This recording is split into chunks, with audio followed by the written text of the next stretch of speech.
आप देख रहे हैं हेडलाइंस 24 खबरों की हकीकत में आपके साथ शहाना खान। 2024 का इलेक्शन लगता है भारतीय जनता पार्टी के लिए वाकई मुश्किल होने वाला है। ये बात कहने के पीछे की वजह यह है कि मोदी सरकार ने जिस तरह से 12वीं के इम्तिहान की किताबों से मुगल साम्राज्य से जुड़े चैप्टर्स को हटा दिया गया था, उससे लगता था कि अब कोई भी बीजेपी का नेता 2024 के इलेक्शन से पहले मुगलों और मुसलमानों का नाम नहीं लेगा।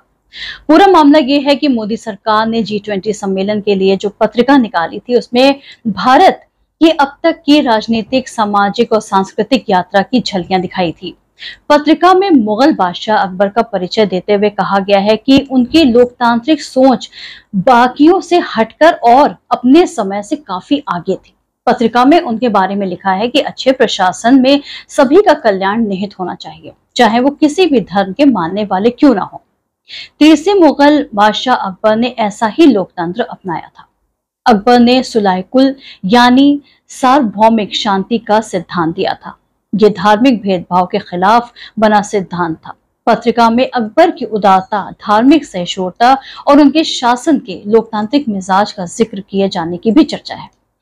G20 सम्मेलन के लिए जारी की गई पत्रिका में अकबर को एक लोकतांत्रिक, धार्मिक भेदभाव न करने वाला सहिष्णु बादशाह बताया गया है। बीजेपी की सरकार का यह कदम चौंकाने वाला लगता है, खासकर ऐसी स्थिति में जब बीजेपी के कई नेता अकबर समेत मुगल शासकों की आलोचना करते रहते हैं। क्या सरकार इससे कोई राजनीतिक मैसेज देना चाहती है? भारतीय संसद में पिछले कुछ सालों से बीजेपी की ओर से मुस्लिम प्रतिनिधियों का पहुंचना लगभग बंद हो गया है। ऐसे में क्या मोदी सरकार विश्व समुदाय के सामने दिखाना चाह रही है कि मुसलमानों को नजरअंदाज नहीं कर रही है? क्या G20 सम्मेलन की पत्रिका में उदार बादशाह के तौर पर अकबर की तारीफ इस रणनीति का हिस्सा है? वरिष्ठ पत्रकार शरद गुप्ता कहते हैं कि देखिए, चुनाव आ रहे हैं, लिहाजा सरकार अल्पसंख्यकों को एक मैसेज देने की कोशिश कर रही है, खासकर वर्ल्ड लीडर्स के सामने। आप एकदम तो इतिहास नहीं बदल सकते, लिहाजा अकबर को शांति और लोकतंत्र का हिमायती बताया जा रहा है। G20 सम्मेलन में तुर्की की भी और कई अफ्रीकी देश भी जहां इस्लाम मुख्य धर्म है, इसीलिए भी पत्रिका में एक मुस्लिम बादशाह की तारीफ की गई।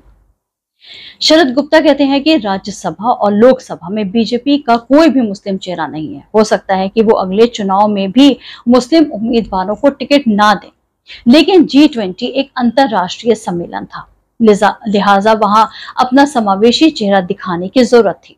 वो कहते हैं कि इस बीजेपी सरकार की दुनिया में इस बात के लिए आलोचना होती है कि वो अल्पसंख्यकों को सम्मान और स्पेस नहीं देती है। लिहाजा मोदी सरकार ने G20 सम्मेलन की पत्रिका में अकबर की सहिष्णुता के कसीदे करके अंतरराष्ट्रीय समुदाय को बताने की कोशिश की है कि दुनिया जैसा सोचती है वैसा नहीं है।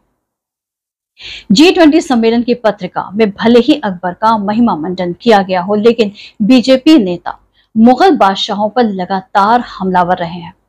प्रधानमंत्री नरेंद्र मोदी खुद उन्होंने पिछले महीने मध्य प्रदेश में संत रविदास मंदिर के शिलान्यास कार्यक्रम में कहा कि जब हमारी मान्यताओं पर हमला हो रहा था और हमारी पहचान मिटाने के लिए हमारे ऊपर प्रतिबंध लादे जा रहे थे, तो संत रविदास डट कर खड़े हुए थे और वो जमाना मुगलों के वर्चस्व का था। किसी के आगे हार मानकर समर्पण कर लेना सबसे बड़ा पाप है। जो लोग ऐसा करते हैं उन्हें किसी का सम्मान नहीं मिलता। इसी साल जून में जब महाराष्ट्र के कोल्हापुर में सांप्रदायिक तनाव पैदा हुआ तो महाराष्ट्र के उप मुख्यमंत्री देवेंद्र फडणवीस ने औरंगजेब की औलाद वाले बयान पर काफी विवाद हुआ था। केंद्रीय मंत्री राजनाथ सिंह ने भी एक बार अपने बयान में कहा था कि इतिहासकारों ने महाराणा प्रताप के साथ नाइंसाफी की है। उन्होंने कहा कि अकबर को द ग्रेट कहा जाता है, लेकिन महाराणा प्रताप को महान क्यों नहीं कहा जाता। राजनाथ सिंह ने यह भी कहा था कि महाराणा प्रताप राष्ट्र नायक थे। अकबर के मामले में एक बार यूपी के सीएम योगी आदित्यनाथ ने भी कहा है कि अकबर आक्रांता था और असली हीरो महाराणा प्रताप है। योगी ने यह भी कहा कि युवा जितनी जल्दी ही इस सच को स्वीकार कर लेंगे, उतनी ही जल्दी देश की सारी समस्याओं से छुटकारा मिल जाएगा।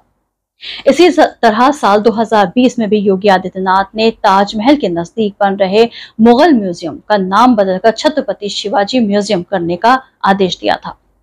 उस वक्त उन्होंने कहा था कि मुगल हमारे नायक कैसे हो सकते हैं। शिवाजी का नाम लोगों में राष्ट्रवाद और आत्मविश्वास का संचार करेगा। नए उत्तर प्रदेश में मानसिक गुलामी की कोई जगह नहीं है। 2017 में यूपी के बीजेपी विधायक संगीत सोम ने अकबर और औरंगजेब को गद्दार करार दिया था और कहा था कि उनका नाम इतिहास की किताबों से मिटा देना चाहिए। इसी साल 2023 के अप्रैल महीने में एनसीईआरटी ने क्लास 12th में अपनी हिस्ट्री की किताबों से मुगल साम्राज्य से जुड़े चैप्टर्स को हटा दिया था। राजा और इतिहास मुगल दरबार को किताब से हटा दिया गया। एनसीईआरटी की वेबसाइट पर डाउनलोड करने के लिए इतिहास की जो नई किताबें अवेलेबल है उनमें से 28 पन्नों का मुगल शासकों का केंद्र से अध्याय हटा दिया गया है।